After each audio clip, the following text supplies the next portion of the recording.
మా ఇల్లు వరదల్లో మునిగిపోయినందుకు ఇంటి దగ్గరికి వచ్చి రాసుకున్నారు సార్. కానీ సరైన వాలంటీర్స్ లేక వీఆర్ఓలు రాక ఎక్కడెక్కడ వేరే జిల్లా వాళ్ళు మాకు పంపించడం వల్ల మేము ఉన్నది గ్రౌండ్ ఫ్లోర్ అయితే ఫస్ట్ ఫ్లోర్ అని రాపిచ్చారు. వేరే వాళ్ళు వేరే ఎక్కడెక్కడ వచ్చిన వాళ్ళకి అమౌంట్లు పడ్డాయి, మాకు ఇంతవరకు పల్లా. మేము స్థానికంగా అక్కడే 18-20 సంవత్సరాలు ఉన్న వాళ్ళం మేము. మాకు ప్రూఫ్స్ అన్నీ లింక్స్ అన్నీ ఉన్నాయి, మాకు అన్నింటికి ఆధార్కి లింక్ అయ్యి ఉన్నాయి. బ్యాంక్ వెళ్తున్నాం, బ్యాంక్ లాక్ చేశారంటున్నారు. మేము ఉన్నది గ్రౌండ్ అయితే మాకు ఫస్ట్ ఫ్లోర్ ఎలా రాస్తారు సార్?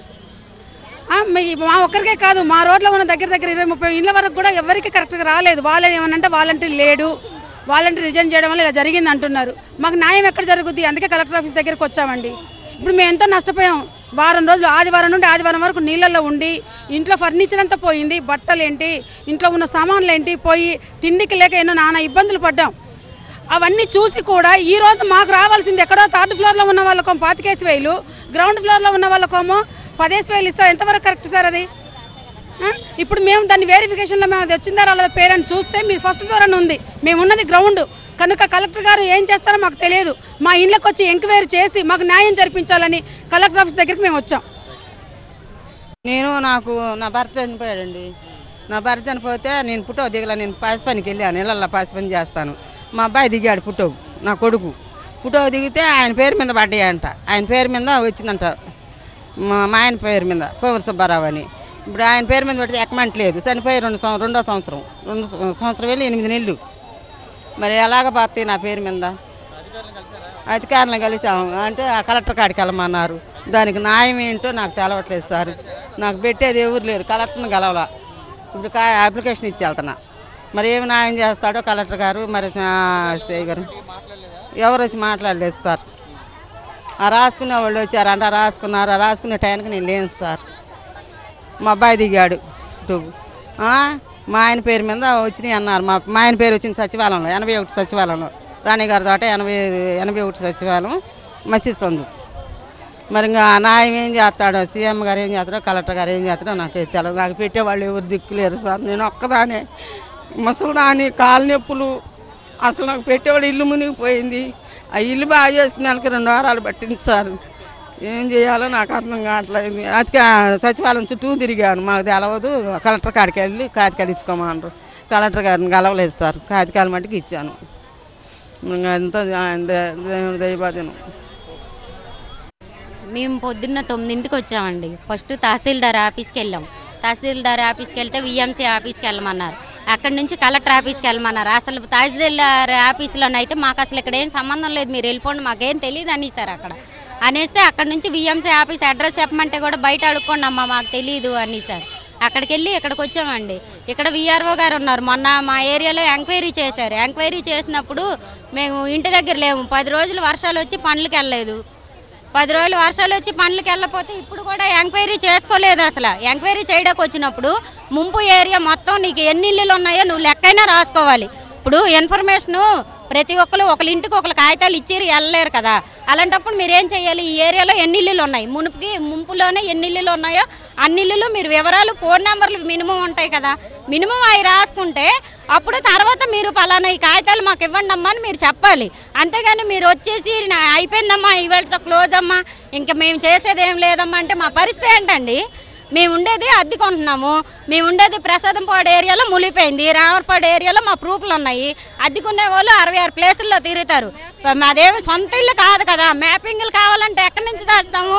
నువ్వు ఎంక్వైరీ చేసినోడివి ఓ వాలంటరీ పెట్టి ఓ ఏరియా పరంగా ఎంక్వైరీ చేసి ఇన్ని ఇల్లులు ఈ ఏరియాలో ఉన్నాయి అన్నారు అని చెప్పాలి. ఇప్పుడు మీరు ఇక్కడ అన్ని కాగితాలు ఇస్తున్నారు, అన్ని ఏరియాలో కలిపేస్తున్నావు. నువ్వు ఎప్పుడు ఎంక్వైరీ చేస్తావు? మీరు ఎప్పుడు ఇస్తారు క్లారిటీగా? మాకు ఇప్పుడు 10 మందికి పడినప్పుడు మాకు కూడా పడాలి కదా సార్. మరి మాకు వచ్చాయా లేవా మేము తీసుకోమమ్మా, మా కాగితాలు మాకు సంబంధం లేదంటున్నాడు ఆయన. అలా ఎలా కుదురుద్ది? ఇప్పుడు ప్రసాదం పడాయని కుదరదు అంటున్నాడు, రావర్ పడాయని కుదరదు అంటున్నాడు. మరి మేమేం చేయాలి? అయితే మాకు పరిష్కారం ఏంటి? మరి 10 మందికి వచ్చినప్పుడు మాకు రావాలి కదా. ఆఫీసర్లు అడిగితే అసలు మాకు సంబంధం లేదన్నట్టుగా మాట్లాడుతున్నారు. మరి ఎందుకండి ఇది? మ్యాపింగ్లతో పని ఏంటంటే సార్, మేము అద్దులుకున్న వాళ్ళం ఒక చోట కాకపోతే ఇంకో చోటకి వెళ్ళిపోతాం. ఎమ్మటే వెళ్ళి మ్యాపింగ్లు చేయమంటే వాలంటీర్లు కానీ ఎవరు మాకు చెప్పరు, సమాధానం చెప్పరు ఎవరు కూడాను. కాబట్టి మీరు కళ్ళతో చూశారు కదా ఏ ఇల్లు నిండిందో మీరు చూశారు. ఆ ఇల్లు లెక్కేసుకొని ఇళ్ళ పాలంగానే ఇవ్వచ్చు కదా. ఈ తిప్పులేంటండి? ఈ తిప్పులేంటి మాకు చెప్పండి. పనులు చేసుకోకపోతే మాకు గడవదు. 15 రోజులు ఇళ్లలో కూర్చుంటే ఇళ్లలో పనులు చేసేవాళ్ళు ఊరుకుంటారా? ఇళ్లలో పనులు చేసుకునే వాళ్ళం 15 రోజులు సెలవు పెడితేనే ఊరుకోలేదు, ఎవరి పనులు అయిపోయింది. మళ్ళీ తెల్లారి మళ్ళీ మా పొట్ట తిప్పలకు మేము పరిగెట్టాలి. మీరు ఇచ్చే రూపాయి గురించి మేము ఎదురు చూస్తే ఎన్నాళ్ళు ఉంటాం? ఏదైనా తేల్చాలి. ఇప్పుడు రేపు 1వ తారీఖు ఇంటింటికి వచ్చి పింఛన్ ఇస్తున్నారు. అలాగే ములుగుపోయిన ఇళ్ళ అన్నట్టు చోట్లకి తీసుకొని వచ్చి నీ ఇల్లు ములుగుపోయింది మీరు చూశారు కదా, అలాగే వాలంటీర్ ద్వారా ఇప్పించేస్తే ఈ బాధలన్నీ ఉండవు కదా మాకు. ఇప్పుడు 4,500 రూపాయలు రేపు పొద్దున్న తెల్లారు 6 తీసుకొచ్చేస్తున్నారు. అలాగే వాలంటీర్కి 100 ఇళ్ళు ఉంటాయి. ఈ 100 ఇళ్ళు నీ తరపు నుంచి నువ్వు ఇచ్చేసేయి అని చెప్పి ఇవ్వాలి కదా. ఈ బాధ ములుగు వాళ్ళకే, 2nd ఫ్లోర్ వాళ్ళకి, 1st ఫ్లోర్ వాళ్ళకి వద్దు, రౌండ్ ఫ్లోర్ వాళ్ళకి ఇవ్వండి.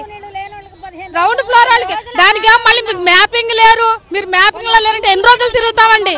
మీరు ఇచ్చే 25,000 కాదు, ఇప్పుడు మాకు 1,00,000 రూపాయలు పైన పోయినాయి. అదేను పనికి వస్తాయి. 1,00,000 రూపాయలు పైన పోయినాయి. మాకు పళ్ళు పోయినాయి. మేము ఇళ్లలో పనులు చేసుకునేవాళ్ళం, మేమేం ఉద్యోగాలు చేసేవాళ్ళం కాదు. అవన్నీ తెచ్చుకుంటున్నాం. మీరు ఏదో ఇస్తారంటే ఆశ, కొడతారంటే భయం. నాకు బీపీ డౌన్ అయి పడిపోయి రాసేవాళ్ళే మంచినీళ్ళు ఇచ్చారు. కబేలా నాది 2వ ఫ్లోర్ అని చెప్పి రాశారు. కింద మునిగిపోయి ఫోటోలు ఉన్నాయి, అన్నీ తీసుకుని వచ్చాను. నేను తీసుకుని వస్తే నాకు 15,000 నాకు న్యాయం జరగాలి. 10,000 పడ్డాయి. నాకు 10,000 పడతామండి. నేను బురదలో పడుకున్నాను.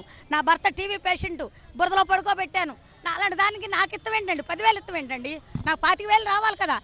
ఒక ఇంట్లో వాళ్ళే రాసుకుంటున్నారు. అలాంటి దాన్ని సింగిల్ దాన్ని నాకు రాయిరా. నా భర్త పేషెంట్ రాయలేదండి. వాళ్ళకి తెలుగు అర్థం కావట్లేదు. ఎక్కడి నుంచో వచ్చారంట.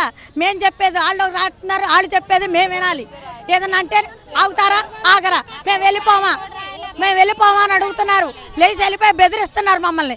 వీళ్ళు వెళ్ళిపోతారా అని చెప్పి నోరు మూసుకు కూర్చుంటే వాళ్ళు ఇష్టం వచ్చినట్టు రాసుకెళ్ళారు. ఏంటండి పరిస్థితి? న్యాయం జరిగిద్దని బాధితులందరికీ న్యాయం జరగాలి. నష్టపోయిన వాళ్ళందరూ మొదటిని పడుకోలేక కదండి వచ్చారు పాపం. అందరూను దేనికి వచ్చామండి? పనులు మానుకుని. అందరికీ న్యాయం జరగాలి, నాకు న్యాయం జరగాలి. నాకు 15,000 పడాలి అంతే. మజ్జిగడ్డ బొడవేరు మజ్జిగడ్డ మా ఇల్లు మొత్తం ములిపోయింది సార్. మాకు అన్ని సామాన్లన్నీ పోయాయి. మాకంటూ రూపాయి రాలేదు. 10 రోజులు రోడ్డు మీద చిన్నపిల్లలతో కూర్చొని ఉన్నాయి. మా అమ్మాయి సార్ ఈ పిల్లల్ని పట్టుకొని రోడ్డు మీద తిండి తిప్పలు లేకుండా ఉన్నాం సార్. మాకు రూపాయి రాలేదు. ఇల్లు మొలకుండా అన్ని అయిన వాళ్ళందరికీ మా ఏరియాలో డబ్బులు పడ్డాయి సార్. మేము రోడ్ల మీద ఉన్న వాళ్ళకి మాకు రూపాయి రాలేదు సార్. మేము చాలా ఇబ్బంది చేశారు సార్. పేరు వచ్చిందా మాకు డబ్బులు రావట్లేదు. వాలంటీర్ సచివాలయంకి వెళ్తే మాకు ఏం రెస్పాన్సిబిలిటీ అవ్వట్లేదు సార్. వాళ్ళేమో గసిరేసి తిట్టేస్తున్నారు సచివాలయంలో సార్స్ కూడా. మా మీద ఏం చెప్పట్లేదు అసలు. మాకు ఏం ప్రాబ్లం ఉందని చెప్పట్లేదు. అప్లికేషన్ నింపి పెడుతున్నామని ఇక్కడ చెప్పారు సార్. దానికని వచ్చాం, మేము పెట్టాం సార్. ఏం లేదు సార్. ఇక్కడ మామూలు కాగితాల వరకు తీసుకున్నారు అంతే సార్, ఇంకేం లేదు అసలు. కాదండి, మొన్న శుక్రవారం వచ్చాము మేము. ఇంతకన్నా ఎక్కువ జనం ఉన్నారు. వచ్చి అప్లికేషన్ పెట్టాము. ఇవాళ ఏం వారం చెప్పండి మీరు? సోమవారం కదా. ఓటీపీ రావాలిగా, ఏమీ రాలేదు. మరి అయ్యేమో చెత్తబుట్టలు వేసారా? వెరిఫికేషన్ కోసం రావాలి కదా, వెరిఫికేషన్ రావాలి కదా. అయ్యేమి రాకుండా డస్ట్బిన్లో పడేశారా? మరి ఇప్పుడు పెడతానా? ఇప్పుడు అప్లికేషన్లు ఎక్కడ పెడతారండి? ఒళ్ళు మళ్ళీపోతుంది. ఈ కొన్ని అప్లికేషన్ తీసుకొని డస్ట్బిన్లో పారేయండి. అంత కోపం వస్తుందండి. పిల్లల్ని వేసుకుంటే కలుపుతా ఉండి రోడ్లంటే తిరగాలేంటి మేము? లిస్ట్ లో పేరు వచ్చిందండి, లిస్ట్ లో పేరు వచ్చింది, అన్ని వచ్చినాయి. అయినప్పుడు అమ్ముతున్నారు, మ్యాపింగ్ అంటున్నారు. ఏం మనుషులు చచ్చిపోయిన మ్యాపింగ్ అక్కడే వస్తారేంటి? ఏ స్పందిస్తున్నారండి? తీసుకుని పెడుతున్నారు. ఇదేనా చేసేది? మ్యాపింగ్ అంటున్నారు. మాట్లాడితే మనుషులు చచ్చిపోయినా, వరదలో చచ్చిపోయినా మ్యాపింగ్ అవ్వలేదుగా మన ఊరుకుంటారేంటి? వచ్చిన వాళ్ళేమో బాగానే ఉన్నారు, రానోళ్ళేమో ఇదంతా జనాలు కనిపించట్లేదా మీకు? శుక్రవారం గారు అదే జరిగింది. శుక్రవారం గారు ఇక్కడ వచ్చిన వాళ్ళు ఉన్నారో లేరో నాకైతే తెలీదు. శుక్రవారం మేము పొద్దున్న వచ్చాము, సాయంత్రం వరకు పిల్లల్ని వేసుకుని కరుపుతా ఉండేలా ఉంటున్నాము. మాకంత అవసరం ఏంటి? నీళ్ళు మునిగి వచ్చేసినాయి, నీళ్ళు మునిగిపోయినాయి, ఇల్లు మునిగిపోయింది, అన్ని మునిగిపోయినాయి, రోడ్లంతా పడ్డాము. చంద్రబాబు నాయుడు వేస్తానన్నారు, ఏనంటలేదు, వేస్తానంటున్నారు. ఇక్కడ వాళ్ళు ఎవరు రెస్పాన్సిబిలిటీ లేకుండా ఏంటి పరిస్థితి? ఓకే ఒక నిమిషం. మాకు ఇప్పుడు మీకు డబ్బులు పడతాయి అని సైన్ చేసి గ్యారెంటీ పెడితే ఇక్కడ వాళ్ళు అందరూ బయటకు కదులుతారు, లేకపోతే ఇక్కడే ఉండిపోతాం అందరూ. ఏదో ఒక చేయండి. మరి మీరే చెప్పండి, ఏం చేయమంటారు? ఏమండి ఏం చేద్దాం చెప్పండి, మీరే ఏం చేయమంటారు చెప్పండి. అండి మేము ఉండేది నగరం నీలవేణి రోడ్ అండి. మా ఇంటి దాటి ఇంకా అందరికీ నీళ్ళు వచ్చేసినాయి, అందరికీ డబ్బులు పడినాయి. వాళ్ళు అప్పుడు 20వ తారీఖున డబ్బులు వేశారు. డబ్బులు వేసినప్పుడు అడిగినప్పుడు ఏంటంటే పడతాయమ్మా అని అప్పటి నుంచి చెప్తున్నారు.